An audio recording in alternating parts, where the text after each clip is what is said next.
நான் விடுவிக்கிற கூட்டம், நான் ஆளுகிறவன் தான். எதுக்கு மேல தெரியுமா? பிசாசினுடைய ஆதிக்கத்துக்கு மேல ஆளுகை செலுத்துகிறவன். அடிமைத்தனத்துல இருக்கிறாங்க வாலிபர்கள், குடிச்சிட்டு தெருவில் விழுந்து கிடக்குறான். சின்ன பிள்ளை ஆபாசத்துக்கு அடிமைப்பட்டு இருக்குது. குழந்தைங்களுக்குள்ள கூட விபச்சார வல்லமைகள் கிரியை செய்கிறது. தேசத்தினுடைய அஸ்திபாரங்கள் அசைகிறது. இதை தடுக்க ஒருத்தனும் இல்லை. இதுக்காக உபவாசித்து ஜெபிக்க ஒருத்தனும் இல்லை. உபவாச கூட்டம் வச்சா கோயில் வெறிச்சோடி கிடக்குது. எத்தனை இடங்கள்ல தெரியுமா? இப்படி ஆள வேண்டிய ஜனம் சர்ச்சில் யார் ஆளுகை செய்யறது? அந்த நிறுவனங்கள்ல யார் ஆளுகை செய்யறது? சாபத்தை சம்பாதித்துக் கொண்டிருக்கிறோம். எதுக்காக தேவன் நம்மை தெரிந்து கொண்டாராம்? பலவீனனையும் எளியவனையும் விடுவித்து துன்மார்க்கனின் கைக்கு அவர்களை தப்புவியுங்கள். எத்தனை வாலிபர்கள், எத்தனை சின்ன பிள்ளைங்க இன்னைக்கு பலவிதமான அடிமைத்தனத்துக்குள்ள இருக்கிறாங்க. சபை ஊழியம் செய்யணும். நான் யாருங்கிற ஒரு வெளிச்சம் வரணும். நான் யாரு? ஆளுகிறவன். நான் யாரு? ஆட்சி செய்கிறவன். தேவனுடைய பணியாளன், தேவனுடைய ஊழியக்காரன். அவர் எப்படி ஆளுகிறாரோ அதை போல பாவ அடிமைத்தனங்களை ஜெயித்து ஜனங்களை ஆளுகை செய்கிற ஒரு ஆட்சியாளனாக அமர வேண்டிய நான் அடிமையாக இருக்கக்கூடாது. ஆண்டவர் சொல்றாருங்க சங்கீதத்துல, பலவீனனையும் எளியவனையும் விடுவித்து துன்மார்க்கரின் கைக்கு அவர்களை தப்புவியுங்கள். அறியாமலும் உணராமலும் இருக்கிறார்கள், அறியாமலும் உணராமலும் இருக்கிறார்கள். அவர்களை விடுவியுங்கன்னு சொல்லி கர்த்தர் சொல்லுகிறார். அது மட்டுமல்ல, அந்தகாரத்திலே நடக்கிறார்கள். தேசத்தின் அஸ்திபாரங்கள் எல்லாம் அசைகிறது. உங்களுக்கு தெரியும் தானே? தேசத்தின் அஸ்திபாரங்கள் எல்லாம் அசையுதுன்னா பயமா இருக்குதுங்க. எதுக்கு தெரியுமா? ஸ்கூல்ல கஞ்சா வைக்கிற பசங்க இருக்கிறதாட்டு கேள்விப்படுறோமே. ஸ்கூல் பசங்க கஞ்சா பயன்படுத்துறாங்கன்னு கேள்விப்படுறோம். வாலிபர்கள் கஞ்சாவுக்கு அடிமைப்பட்டு தெருவில் சரியான ஆடை இல்லாம விழுந்து கிடக்கிறான். அஸ்திபாரம். தேசத்திலே வாலிபர்களை வேதம் எப்படி அழைத்தது தெரியுமா? வாலிபர்களே, நீங்கள் பலவான்களா இருக்கிறதுனாலும் வேத வசனம் உங்களில் நிலைத்திருக்கிறதுனாலும் உங்களுக்கு எழுதுகிறேன்னு சொன்னார். வாலிபர்களுடைய கண்கள் தரிசனம் காணும்னு சொன்னார். ஆனா இன்னைக்கு வாலிபர்களுடைய கண்கள் தரிசனம் காண்பதற்கு பதிலாக இச்சைகளுக்கு அடிமைப்பட்டு கிடக்கிறது. இதை விடுவிக்க வேண்டாமா? இதுல இருந்து ஜனங்களை வெளியே கொண்டு வர வேண்டாமா? இது தேசத்தினுடைய இந்த பெரிய சாபக்கேட்டை உடைப்பது சபையினுடைய பொறுப்பல்லவா? நாம தானங்க எழுந்து செயல்படணும். நாம தானங்க எழுந்து செயல்படணும். தேசத்தினுடைய அஸ்திபாரங்கள் அசைகிறது. வாலிபர்கள் சின்ன பின்னமா போயிட்டு இருக்கிறாங்க. சிறுவர்கள் சின்ன பின்னமா போயிட்டு இருக்கிறாங்க. சபை உட்கார்ந்து பாலிடிக்ஸ் பண்ணிட்டு இருக்குது. சபை உட்கார்ந்து அரசியல் பேசிக்கிட்டு இருக்குது.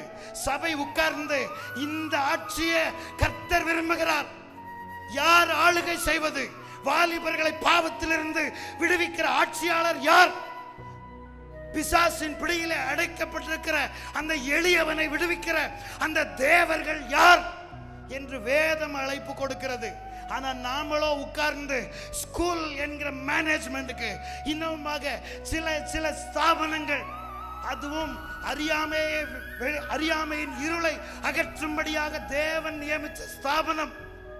இன்னைக்கு சபை அதுல யாரு ஆட்சி செய்யுதுன்னு தான் பார்த்துட்டு இருக்குதே ஒழிய இதுல யாரு ஆட்சி செய்வது?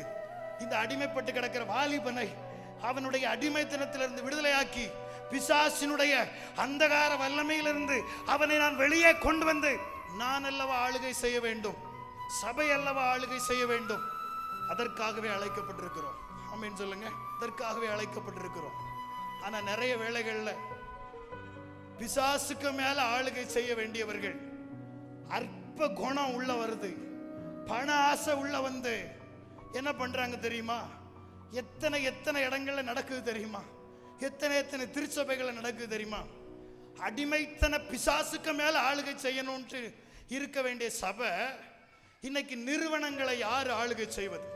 அங்க அந்த போஸ்டிங் யார்? அங்க யாரு கிங் மேக்கர், என்ன உருவாக்குகிறவர் யார்? அங்க யாரு பெரிய ஆளு? அங்க யார் ஆட்சி செய்யறது? கிடையாதுங்க.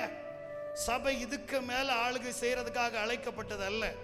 சபை எதுக்கு மேல ஆளுகை செய்யும்படியாக அழைக்கப்பட்டது தெரியுமா? அந்தகார இருளில இருக்கிற ஜனங்களை இந்த ஆச்சரியமான ஒளியினிடத்திற்கு, இந்த திருத்துவ தேவனிடத்திற்கு கொண்டு வரும்படியாக சபை அழைக்கப்பட்டிருக்கிறது. ஆமென் சொல்லுங்க. நாம எல்லாரும் அப்படிப்பட்ட கூட்டம் அப்படிங்கறத உணர்றவங்க மட்டும் கரங்களை உயர்த்தி ஒரு அல்லேலூயா சொல்லுங்க பாப்போம். அல்லேலூயா. நான் விடுவிக்கிற கூட்டம், நான் ஆளுகிறவன் தான். எதுக்கு மேல தெரியுமா? பிசாசினுடைய ஆதிக்கத்துக்கு மேல ஆளுகை செலுத்துகிறவன். அடிமைத்தனத்துல இருக்கிறாங்க வாலிபர்கள், குடிச்சிட்டு தெருவில் விழுந்து கிடக்குறான். சின்ன பிள்ளை ஆபாசத்துக்கு அடிமைப்பட்டு இருக்குது. குழந்தைங்களுக்குள்ள கூட விபச்சார வல்லமைகள் கிரியை செய்கிறது. தேசத்தினுடைய அஸ்திபாரங்கள் அசைகிறது. இதை தடுக்க ஒருத்தனும் இல்லை, இதுக்காக உபவாசித்து ஜெபிக்க ஒருத்தனும் இல்லை. உபவாச கூட்டம் வச்சா கோயில் வெறிச்சோடி கிடக்குது. எத்தனை இடங்கள்ல தெரியுமா? இப்படி ஆள வேண்டிய ஜனம் சர்ச்சில் யார் ஆளுகை செய்யுது? அந்த நிறுவனங்கள்ல யார் ஆளுகை செய்யறது? சாபத்தை சம்பாதித்துக் கொண்டிருக்கிறோம். தேவன் ஒரிஜினலா என்னை எதற்கு தெரிந்து கொண்டார்? உபவாச கூட்டத்தில் வந்து உபவாசித்து நான் ஜெபிக்கிறது எதுக்கு தெரியுமா? தேசத்தினுடைய அஸ்திபாரங்கள் எல்லாம் நிர்மூலமாகுது. வாலிபர்கள் செத்து கொண்டிருக்கிறாங்க, குடிச்சிட்டு போய் மோதிட்டு இருக்கிறாங்க. நான் என் ஜெபத்துல இயேசுவின் நாமத்துல என் கைகளை உயர்த்தும் பொழுது அமலேக்கியர்கள் வீழ்வார்கள். ஆமென் சொல்லுங்க. அமலேக்கிய வல்லமைகள் வீழும். நான் ஒரு தாயா உருவெடுக்கணும். கிராமங்களுக்கு தாயாக தெபோராளை கர்த்தர் உங்களை அதுக்காக அல்லவா தெரிந்து கொண்டார். உபவாசிக்கிற கூட்டங்கள் எழும்பட்டும். எஸ்ஸர்களே கூடுங்க, ஜெபம் பண்ணுங்க. இது சபையினுடைய எழுப்புதலின் காலம். தெபோராக்களே விழித்திடுங்கள், உபவாசித்து ஜெபித்திடுங்கள். தெபோராக்களே விழித்திடுங்கள், உபவாசித்து ஜெபித்திடுங்கள். எஸ்தர்களே கூடிடுங்கள், இரவுகளை பகலாக்குங்கள்.